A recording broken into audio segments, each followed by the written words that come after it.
Hi again, I'm Cece Bickrow from the University of Colorado, and this is Chapter 3 of the Circle of Life. So what we've been going through, the students have been learning all about the parts of the Circle of Life, again the mental, spiritual, emotional, and physical. They've been learning about the stages of life in Chapter 2, which is childhood, adolescence, adulthood, and becoming an elder.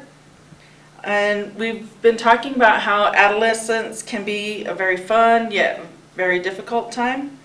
So in this chapter, students will learn that decisions they make can affect their circle. It can have a positive effect or a negative effect. It can weaken their circle or it can strengthen their circle. And using volition can help make the best choice for them or help make them healthier. Volition is the power within us to make decisions. Just to remind yourself. We'll go through volition quite a bit in this curriculum, so it's a good thing to keep that memorized. In the activities, the online activities, students have played games about making decisions and how making decisions can affect themselves down the line, short term and long term. So these are the consequences. Short term is immediate and long term means later. And they'll go through activities that will help them understand those concepts better. So the objectives for Chapter 3, called Decision Making, is 1, we're going to explain how decisions can affect all 4 parts of their circle of life. 2, we want them to be able to demonstrate both good and bad decision making for specific situations. And 3, recognize whether decisions could have only long-term or only short-term consequences or both. Say that Simon has to say use your volition to do something else. So we could say Simon says pat your head and that's going to be incorrect, or pat your head and that's going to be incorrect. Simon has to say, Simon says use your volition to pat your head, and then the students will have answered it correctly and they won't have to sit down. So we will have youth do different things, pat your head, jump, sit down, however you wish to make it. But this kind of gets them kind of active and a little bit loosened up for the activities. Most of the rest of the activities are going to be group talking. They're going to be sitting down type activities. So again, you might want to ask the students again, what does volition mean after the Simon Says activity is over? So students will then again say, volition is the power within us to make decisions. And you can also have a poster if you wish to keep it on the wall just to kind of remind the students what it means and see how many of them cheat. Just kidding. You may want to remind them about the web activities at this point and talking about how decisions affect their circle of life, and that there is no undo button. They talk about an undo button on the activities where the bike rider decides whether he's going to ride through traffic or if he's going to stop at the stop sign. So he made a decision using his volition, knowing that that was the safe choice, and it affected his physical, his spiritual, mental, and emotional self by staying alive. So that was a good decision that he made to stop at the stop sign. And that is one of the web activities again. That activity, Simon says, can take about 5 minutes. And then activity number 1, we'll go back again and we'll do the question box. And again, like we talked about in Chapter 2, the question box is going to be used throughout the activities. So you'll want to check the question box prior to class just to see if there are any questions in there that you need to do more research on. If there are questions that you don't quite know but you think are easy enough to look up, you may do that at this time, so that whenever the students come into the classroom and you take the questions out of the box, you will be better prepared to answer their questions. So you'll take those out in front of the youth and answer the questions. And if there are no questions in there, you might want to slide one in. You might want to encourage them to continue to ask the questions. So the question box can be a good tool for them, and just remind them that no question is silly. Put them in there, and then when you're doing the pre-screening, you can take out the really silly ones that you don't want to answer. Or you can answer them too. So the next activity in chapter 3 is Suen's story. So what we'll have you do is have sheets of the Suen Big Crow story, and it'll be, each person will get a copy. And then what you'll do is you'll ask students to take turns reading. And then, well, there's a lot of discussion afterwards, and you can use your guide. It asks you about what do you think she was thinking, where did the decision come, when did it come, why did it come, where did she make a change in her volition, using her volition, those sorts of things. That activity should take about 10 minutes.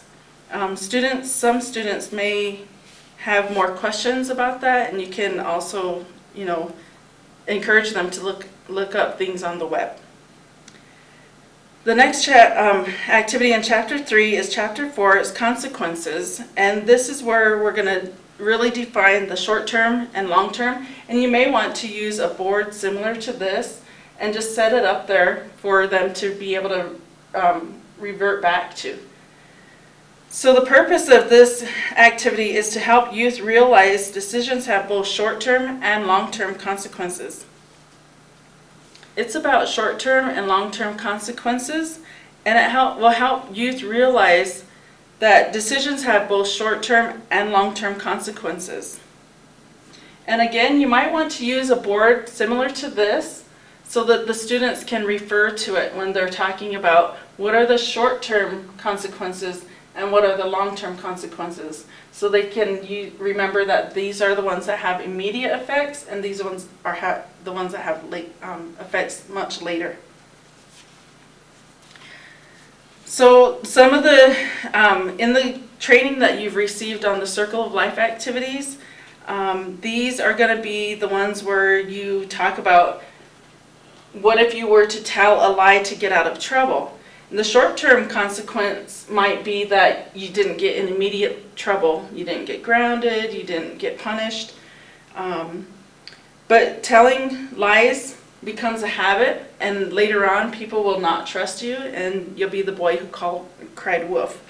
So you really want the students to understand that when you tell a little white lie, sometimes the lies roll into many, many more lies to cover up that lie, or you earn yourself a reputation, and that would be a very bad thing long term. And it will get into heavier things like whether or not you use drugs. To your friends, you might be cool and but long term they can have effects on your health, and that's your circle.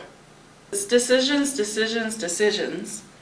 These are role play scenarios, and these can be really fun, but there can be some students who are really shy. So it might help if you role play one of the scenarios, or create your own scenario that's easy enough, so that you can act it out in front of the students before they are asked to do it. So you have your scenarios like this, and you'll group the teams into two. And the purpose of this is to help youth better understand that making decisions require thinking about the consequences of their actions. You'll ask the youth, one team to do a role play where they make good decisions, and the other team will make role play to make bad decisions. And then you'll do some discussion afterwards. So for example, Billy and Joe have been best friends since kindergarten. Today, Joe wants them both to skip school and go to the rodeo. Billy does not want to disappoint Joe, but he does not like to get into trouble with his parents or his teachers. Also, they have a math test today. Joe is really putting a lot of pressure on Billy to go with him. What will Billy do? So, the scenario where Billy decides to stay in and do homework would be the good scenario. but you don't tell the rest of the class until they're acting it out, and then you ask the class, was this a good decision or the bad decision? And then they also get to have some discussion about that. Bad decision would be for Billy to go to the rodeo, skip school, fail the math test, and again, what is the immediate consequence? What is the short term, or the later consequence? So the short-term consequence, the long-term consequence. And also you have your discussion guide that will come in your packet. And this will give you some ideas on other activities, some discussion points, what things in each scenario you should be sure to touch on. It's a very handy guide, very good. If you have any questions about any of these activities before you do them, it's probably a good idea to give one of us a call. So that concludes chapter 3. Altogether, this chapter should take anywhere from an hour to an hour and 10 minutes, depending on how much discussion you have, how much students want to talk about previous chapters. It's always good to give a little bit of a review, and so that they're continuing to retain the information.